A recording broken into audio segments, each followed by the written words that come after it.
Scary stories always exist around us, hidden in the dark corners of life that few people dare to mention. At night, when darkness covers, that is also the time when mysteries arise, bringing along whispers from These stories are based on real events, a terrifying experience that those who witnessed it still cannot forget. Are we really alone when walking through empty streets? Or is something still silently watching from behind? Let's step into the darkness and discover this scary truth.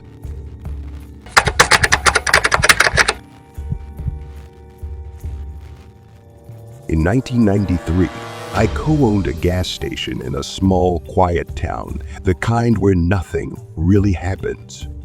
We weren't one of those big 24-hour gas stations, but we were open until 3 a.m. most nights.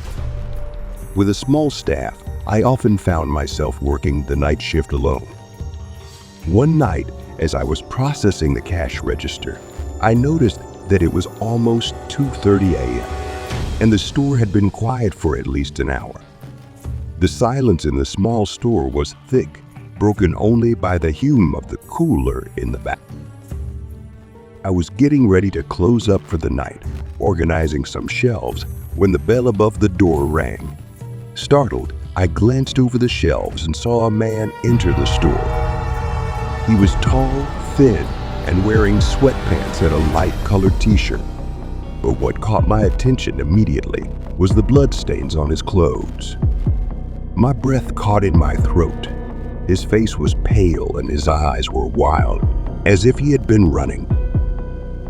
Standing still, I watched him stagger toward the counter. "I have been in a car accident," he muttered, gasping for breath. Instinctively, I suggested calling for help, maybe an ambulance, but he insisted. He didn't want the police or any medical attention. He asked me if there was a bathroom. His repeated refusal to contact the authorities had worried me, but I directed him to the bathroom in the back corner of the store.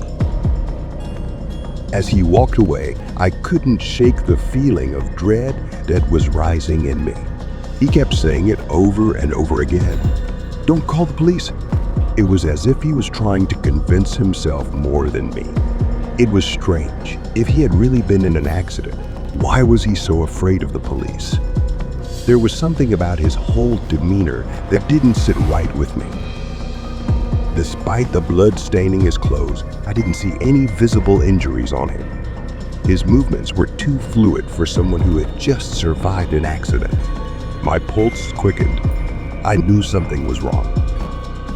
I slipped out the side door and ran to the payphone, dialing 911 with shaking hands.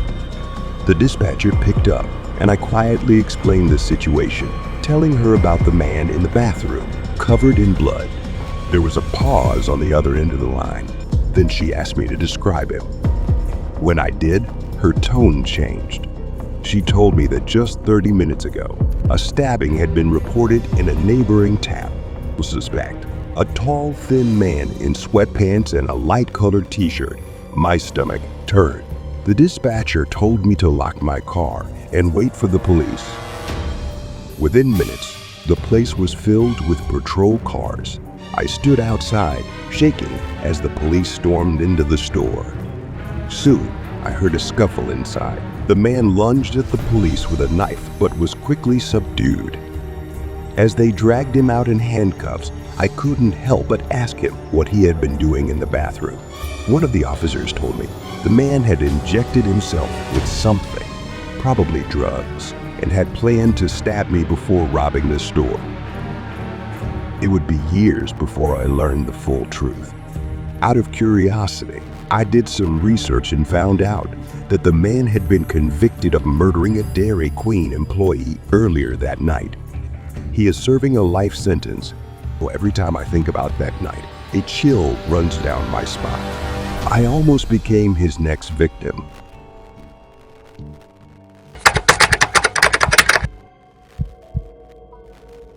Hunting has always been my escape. There's something about the isolation, the quiet of the wilderness, that puts my mind at ease. My uncle's cabin, deep in the Alaskan woods, has become my favorite retreat. It's remote, no internet, no cell service, just nature. Every year I spend a week there alone, hunting and enjoying the solitude. But one winter morning changed everything, and I haven't been back since. It was early, still dark outside, and I climbed into my tree stand an hour before sunrise. Snow was starting to fall lightly, and though I regretted not bringing an extra jacket, I figured I'd make it. I was well prepared, with the new rifle and night vision scope my wife had bought me. As I scanned the area, I hoped to spot some animals, but what I saw instead made my blood run cold. Through the green of my night vision goggles, I saw movement in the distance. At first, I thought it was another hunter, but something was wrong. He wasn't wearing the regulation orange vest, and there was no hunting gear visible. Instead, he was dragging a large duffel bag and a shovel. A wave of fear washed over me. What was this guy doing in the middle of the woods, in the dark with a shovel and a bag? I stood perfectly still, watching him start digging. My heart pounded in my chest as the hole grew larger. I was sure I was witnessing something terrible, maybe even someone burying a body. My hands began to sweat despite the cold. I had my rifle, but I wasn't about to confront him. What if he had a gun too? For what seemed like hours, I watched him silently. Finally, he put down the shovel and started unzipping the duffel bag. That's when I lost control. I jumped out of the tree stand and hit the ground hard. My legs carried me faster than I thought, back to my uncle's cabin.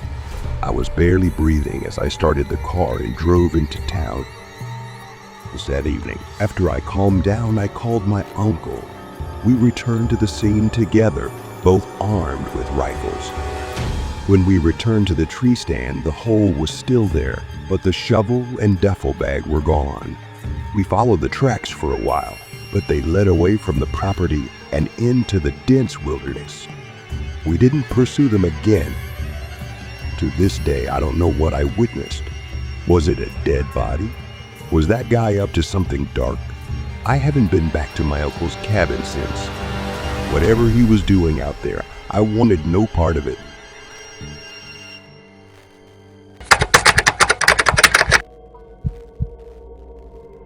As a long-haul moving truck driver, I spend most of my days and nights navigating the country's vast highways.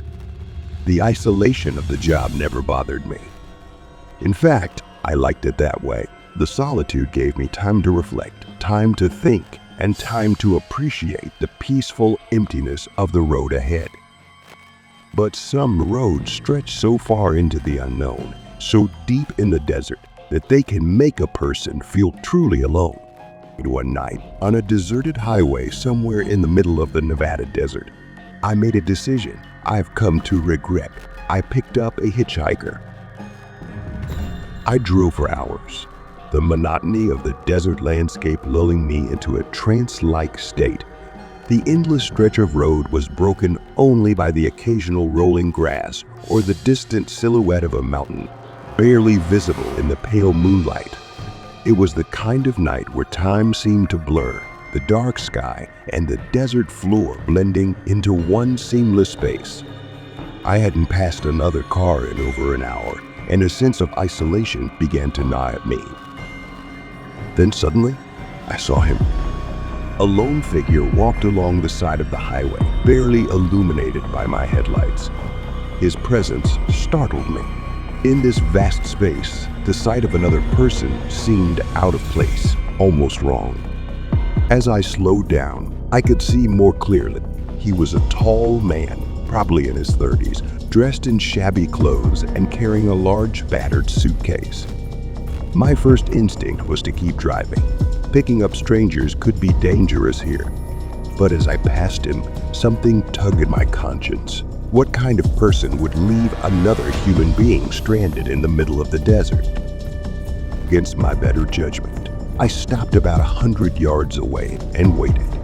The man jogged up to the passenger side and tapped on the window.